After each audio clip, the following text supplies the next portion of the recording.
এক ছিলেন সওদাগর। দাস দাসী চাকর বাকর নিয়ে সে তার এলাহি ব্যাপার। আর হবে নাই বা কেন? দেশে বিদেশে বাণিজ্য করে তার কম মুনাফা তো হয়নি। তার ব্যস্ত জীবনে ফাই ফরমাস খাটার জন্যে লোকের অভাব না থাকলে কি হবে? তার ছিল এক খাস কৃতদাস। সওদাগরের খুঁটিনাটি সব দিকে ছিল তার কড়া নজর। ওহ, আর ছিল সওদাগরের একমাত্র ছেলে। সে ছেলে যেমন ডানপিটে তেমনি জেদি। তাকে নজরে রাখে এমন সাধ্যি কার আছে? একদিন কি হলো শোনো তাহলে।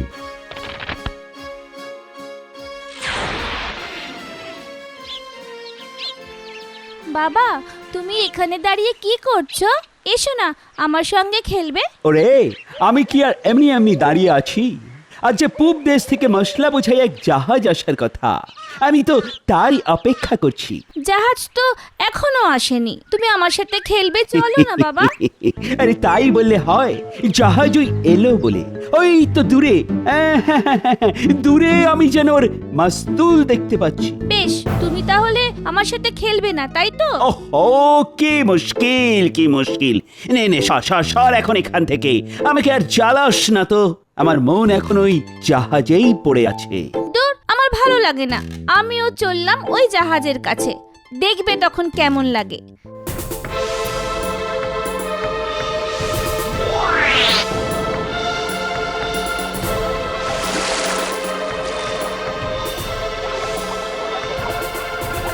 ওরে ওরে ওরে, কিসের বানাস? কি করলি রে তুই? ওরে, কে আছিস? কে আছিস? আমার ছেলেকে বাঁচা। এই গভীর নদীতে ও যে ডুবেই মরে যাবে। ওরে, ও দাঁড়িয়ে দেখছিস কি সবাই? কেউ তো এসে আমার ছেলেটাকে বাঁচা। হায় হায় হায় হায় হায়, চোখের সামনে ছেলেটা ডুবে মরলো। ও হো, কি করি এখন আমি? কি করি?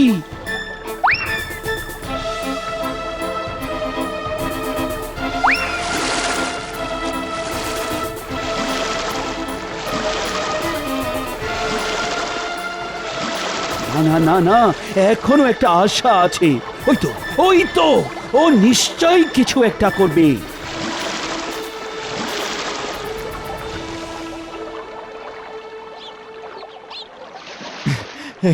এই নিন মনিব। ভয় নেই, ভয় নেই, আপনার ছেলের কিচ্ছু হয়নি। এক্ষুনি ওর জ্ঞান ফিরে আসবে। সাবাস, আজ তোর জন্যই আমার ছেলেটা প্রাণে বাঁচলো। বল বল, কি চাস তুই? আমি আর কি চাইবো মনিব? আমি তো আপনার দাস, আমায় কি কিছু চাইতে আছে? কিচ্ছু লাগবে না আমার মনিব, আমার কিছু চাই না। বেশ বেশ, যা যা, তবে আমি তোকে মুক্তি দিলাম। যা, এবার নিজের মতো করে থাক তুই। আমি আর তোকে বেঁধেও রাখবো না, আর ধরেও রাখবো না। সে না হয় করলেন, কিন্তু এখন আমি কি করব? বুঝেছি, তোর চলবে কি করে তাই ভাবছিস তো? বেশ বেশ, তবে তোকে জাহাজ বোঝাই করে নানা রকম বাণিজ্যের জিনিস বকশিস দিলাম। কি বলছেন কি মনিব? যা যা, সমুদ্র পার করে বিদেশে যা। এসব জিনিস বেচে যা টাকা পাবি সব তোর। এই, এবার খুশি তো? আপনার এই দান আমি জীবনে ভুলবো না মনিব, আপনার এই দান আমি জীবনে ভুলবো না, জীবনে ভুলবো না মনিব। কিছুদিন পরে কৃতদাস মনিবের কাছ থেকে বিদায় নিয়ে জাহাজে চড়ে রওনা হলো বাণিজ্য করতে। কিন্তু দূর সমুদ্রে ভেসে গেল তার জাহাজ। বাণিজ্য করা আর হলো না। সমুদ্রের মাঝখানে একদিন উঠল এক ভয়ঙ্কর তুফান।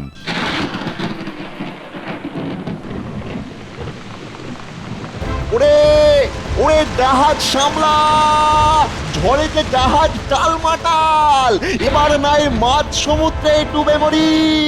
এই জাহাজ সামলা। না না, কিছুতেই তো জাহাজটাকে বাগে আনতে পারছি না। এরকম এরকম উত্তাল সমুদ্রে কোনোভাবেই জাহাজ কায়দা করা যাচ্ছে না। এই গেল জাহাজ ভেঙে গেল।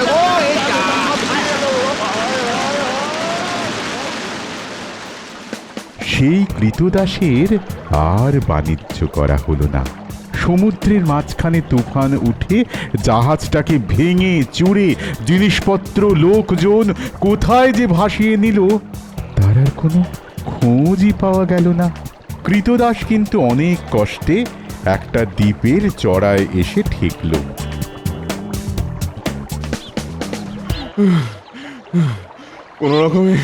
কোনো রকমে হাবুডুবু খেয়ে এই একটা দ্বীপে এসে ঠেকেছি মনে হচ্ছে। যাক বাবা, তাহলে অন্তত প্রাণে বেঁচেছি। না না না না না না, কোথাও জাহাজটার চিহ্ন মাত্র নেই, সঙ্গে লোকজনও তো কাউকে দেখছি না। কিন্তু এখন এই নির্জন দ্বীপে কি করি আমি? মনে হচ্ছে শেষ রক্ষা আর হলো না এখানে। উফ, ওরে বাবা, এইখানে রোদে জলে পুড়েই প্রাণটা যাবে। তার উপরে পেটে দানা পানিও নেই। ও বড্ড খিদে। না না, এখানে বসে না থেকে যাই গিয়ে দ্বীপটা বরং একটু ঘুরে দেখে আসি।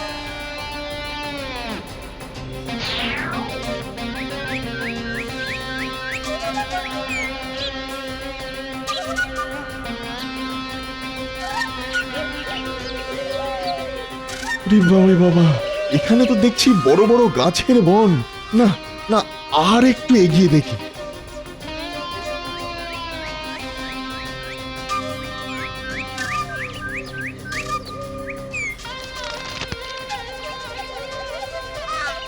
এই রে, এবার তো দেখছি একটা প্রকাণ্ড মাঠ, আর ওই মাঠের মাঝখানে ওটা কি? আরে পাস, মাঠের মাঝখানে তো, হ্যাঁ হ্যাঁ, ঠিক মাঠের মাঝখানে তো মনে হচ্ছে চমৎকার একটা শহর। হ্যাঁ, দেখি তো, আর একটু ভালো করে দেখি। এ আমার চোখের ভুল নয় তো? না না না না না, কোনো ভুল নেই। ওই তো শহরের ফাটক দিয়ে অনেক লোক এগিয়ে আসছে। আরে আরে, ওরা তো আবার আমার দিকে এগিয়ে আসছে। মনে হচ্ছে আবার কোনো নতুন বিপদে পড়বো না তো? কে জানে কপালে কি আছে। ঈশ্বর, মহারাজের শুভাগমন হোক। মহারাজ দীর্ঘজীবী হন। এই রে, এরা যে সবাই মিলে আমাকে মহারাজ বলে পাকড়াও করেছে। আবার কি মুশকিলে পড়লাম রে বাবা। আরে শোনো, আমাকে ছেড়ে দাও তোমরা। আমি কি করলাম? এই মরেছে, দেখো, আমার কি বিপদ। আরে আমাকে ছেড়ে দাও, আমি তোমাদের মহারাজ নই। কি মুশকিল, কি বিপদ। না না না না না না, ছাড়বো বললেই তো আর ছাড়া যাবে না। একবার যখন রাজা মশাইকে পেয়েছি তখন আচ্ছা করে খাতির করে নিয়ে যাব। ওরে ওরে, আয় রে, সবাই মিলে রাজামশাইকে গাড়িতে চাপা। আরে থামো। আরে করো কি? ছাড়ো।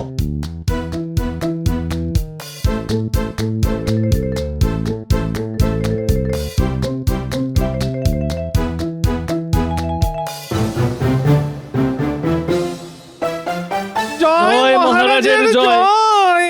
এবার মহারাজকে মালা পরাও, বরণ করে নাও। মহারাজের যত্নের যেন কোনো ত্রুটি না হয়। এসব কি শুনছি আর কি দেখছি? না না না না, এসব তো স্বপ্ন নয়। না, তাহলে কি এদের মাথাটা খারাপ হয়ে গেছে, তাই এরকম করছে? কি মুশকিল। কি খাবেন মহারাজ? এই বলতে আজ্ঞা হোক। ফল, মিষ্টি, শরবত যা চাইবেন তাই এনে দেবো। তারপর না হয় নরম মখমলের বিছানায় পালকের বালিশে মাথা দিয়ে ঘুমিয়ে পড়বেন, সেসবও তৈরি করাই আছে। না না না, আমি তো জেগেই আছি, আর দিব্যি জ্ঞানও আছে, আর যা ঘটছে সব তো সত্যিই মনে হচ্ছে। না না না না না, এখনই ওদের ধরে জিজ্ঞাসা করে দেখি যে ব্যাপারটা হচ্ছে কি। এই যে এপাশে একবার এসো দেখি। হ্যাঁ, তুমি এসো তো। হ্যাঁ, শোনো এদিকে। বলুন মহারাজ, আজ্ঞা করুন। আচ্ছা, কিরকম হচ্ছে বলো তো? আমি তো কিছুই বুঝতে পারছি না। হ্যাঁ, কেন মহারাজ, কিরকম কি বুঝতে অসুবিধা হচ্ছে বলুন, আমি না হয় পরিষ্কার করে বুঝিয়ে দিচ্ছি। হ্যাঁ, বলো দেখি, তোমরা কেনই বা আমায় মহারাজ বলছো, আর কেনই বা এরকম সম্মান দেখাচ্ছ? বলো তো খোলসা করে। মহারাজ, আমরা কেউ মানুষ নই, আমরা সবাই প্রেত গন্ধর্ব। হ্যাঁ, সে আবার কি? যদিও আমাদের চেহারা ঠিক মানুষের মতোই। অনেক দিন আগে আমরা মানুষ রাজা পাবার জন্য সবাই মিলে প্রার্থনা করেছিলাম। কেন কেন হঠাৎ মানুষ রাজা কেন? কারণ মানুষের মতো বুদ্ধিমান আর কে আছে? আর সেই থেকে আজ পর্যন্ত আমাদের মানুষ রাজার অভাব হয়নি। প্রতি বছর একটি করে মানুষ এখানে আসে, আর আমরা তাকে 1 বছরের জন্য রাজা করি। তবে তার রাজত্ব শুধু ওই 1 বছরের জন্যেই। এই মরেছে, তারপর তারপর সেই রাজার কি হবে? কি আবার হবে? বছর শেষ হলেই তাকে সব ছাড়তে হবে। তাকে জাহাজে করে সেই মরুভূমির দেশে রেখে আসা হবে, যেখানে সামান্য ফল ছাড়া আর কিছুই পাওয়া যায় না। সর্বনাশ! এ তো মহা গেঁড়াকলে পড়লাম দেখছি। হ্যাঁ? গ্যাঁড়াকলের আর কি দেখলেন? সে তো সেখানে গেলেই টের পাবেন। সারাদিন হাড় ভাঙা খাটুনি খেটে বালি না খুঁড়লে 1 ঘটি জলও পাবেন না। সে না হয় হলো, কিন্তু তারপর তোমাদের চলবে কি করে? কেন চলবে না? আবার নতুন রাজা আসবে, এরকম তো বছরের পর বছর চলে আসছে। বেশ, সব বুঝলাম সব। তবে একটা খবর দাও দেখি, তোমরা এর আগে তোমাদের রাজারা কিরকম স্বভাবের লোক ছিলেন? সে আর কি করি বলুন, তারা সবাই ছিলেন অসাবধান আর খামখেয়ালি। খামখেয়ালি বলে খামখেয়ালি? সারাটা বছর সবাই শুধু জাঁকজমক আর আমোদ আহ্লাদে দিন কাটাতেন। হ্যাঁ, বছর শেষে কি হবে কেউ সে কথা ভাবতেন না। বেশ, তোমরা এখন যাও। কিন্তু বছর শেষে আমার যে কি হবে সেটা ভেবেই তো আমার ঘুম উড়ে গেল। না, যেভাবেই হোক বাঁচার জন্য কোনো না কোনো একটা উপায় বের করতেই হবে। হ্যাঁ, ঠিক উপায় একটা বের করতেই হবে।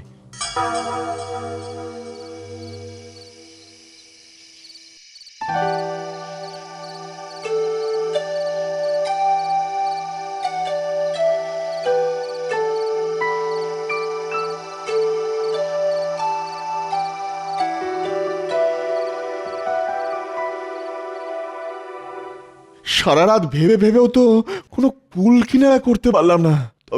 তবে যাদের ডেকে পাঠিয়েছি দেখি তারা কোনো কাজের কথা বলতে পারে কিনা। প্রণাম মহারাজ। হ্যাঁ, আমি তো আপনাদের অপেক্ষাই করছিলাম। বলুন মহারাজ, আমরা কিভাবে আপনার সেবা করতে পারি? আপনার সমস্যাটাই বা কি? আমার তো একটাই সমস্যা, 1 বছরের মেয়াদ শেষ হলে আমার কি হবে সেই ভেবেই তো আমি ক্লান্ত হয়ে যাচ্ছি। মহারাজ, শূন্য হাতে আপনি এসেছিলেন, শূন্য হাতেই আবার সেই দেশে যেতে হবে, কিন্তু এই 1 বছর আপনার হাতে। আরে তাই তো, এটা তো আগে ভেবে দেখিনি। এই 1 বছর তো আমি আমার যা ইচ্ছে তাই সবাইকে দিয়ে করাতে পারি। হ্যাঁ, ঠিক। এই তো আপনি একেবারে ঠিক ভেবেছেন। বুঝতেই পারছেন যে আপনার ভবিষ্যৎ আপনারই হাতে। এবার তাকে সাজিয়ে রাখবেন নাকি মুড়িয়ে রাখবেন সেটা আপনিই ঠিক করবেন। হ্যাঁ, ঠিক বলেছেন। আমাকে কি করতে হবে সেটা আমি ঠিক করেই ফেলেছি। এখন শুধু আমার কিছু ওস্তাদ লোক দরকার, যারা আমার পরিকল্পনা মতো সব কাজ করতে পারবে। আপনি তো বেশ করিতকর্মা মনে হচ্ছে, বলার সঙ্গে সঙ্গে ভেবেও ফেললেন। শুধু ভাবিনি, বছর খানেকের মধ্যে সবকিছু গুছিয়েও ফেলবে। আপনার বিচক্ষণতার প্রতি আমাদের ভরসা আছে। বুঝতে পারছি আপনি যা করবেন বেশ ভেবেচিন্তেই করবেন।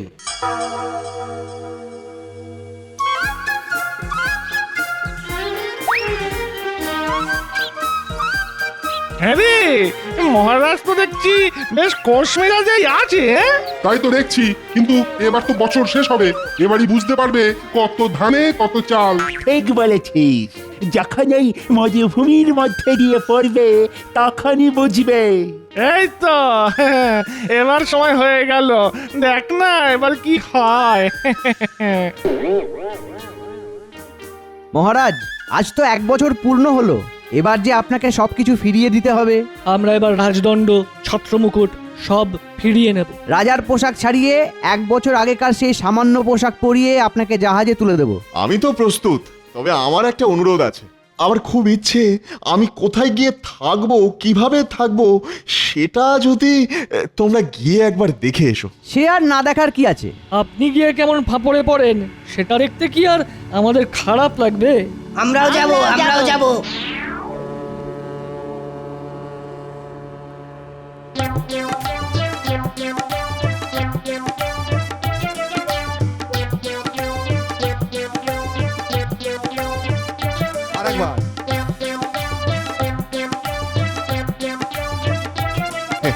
কি কেমন লাগছে দেখে? এমনটাই ভেবেছিলে তো নাকি? হুমা, এসব কি দেখছি? আমি তো নিজের চোখে বিশ্বাস করতে পারছি না। আরে তাই তো, মরুভূমি কোথায়? এ তো দেখছি মরুভূমিতে মরুদ্যান। চারদিকে ঘরবাড়ি, পথঘাট, পুকুর, বাগান। শুধু কি তাই, লোকজন তো আছে দেখছি। জয় মহারাজের জয়। কিন্তু এসব এসব হলো কি করে? আমরা তো কিছুই বুঝতে পারছি না। বেশ, তাহলে আমি এবার বুঝিয়ে বলছি। 1 বছর পরে আমার কি দুরবস্থা হবে সেটা শুনেই আমি গোপনে লোক ডেকে পাঠাই। তাদের কি করতে হবে বুঝিয়ে বলি। বিদেশ থেকে জাহাজে করে সমুদ্র পথে মালপত্র আনাই। এদিকে আমি আমার নিজের জীবন আমার মতন করে কাটাতে থাকি, আর ওদিকে আমার অনুগতরা দিন রাত এক করে পরিশ্রম করতে থাকে। একের পর এক বাড়ি ইমারত গড়িয়ে তুলি, ফুলের বাগান আর চাষের ব্যবস্থা করে ফেলি। মাঠের পর মাঠ সোনালি ধানে ভরে যায়। লোক লস্কর, জিনিসপত্র, গাছের চারা, ফলের বীজ আর বড় বড় কল কবজা পাঠিয়ে আমি জায়গাটাকে কেমন সাজিয়ে গুছিয়ে নিয়েছি। হ্যাঁ, সেটা একবার নিজের চোখেই দেখো তোমরা। হ্যাঁ, নিজের চোখেই দেখো। সত্যি আপনার তুলনা হয় না। এমন বুদ্ধি খাটালে জীবনে শুধু আনন্দই আনন্দ। আপনি সত্যি মহান। এরপর সবাই মিলে আনন্দ উৎসব করে শাঁখ ঘণ্টা বাজিয়ে সেই রাজাকে সিংহাসনে নিয়ে গিয়ে বসালো।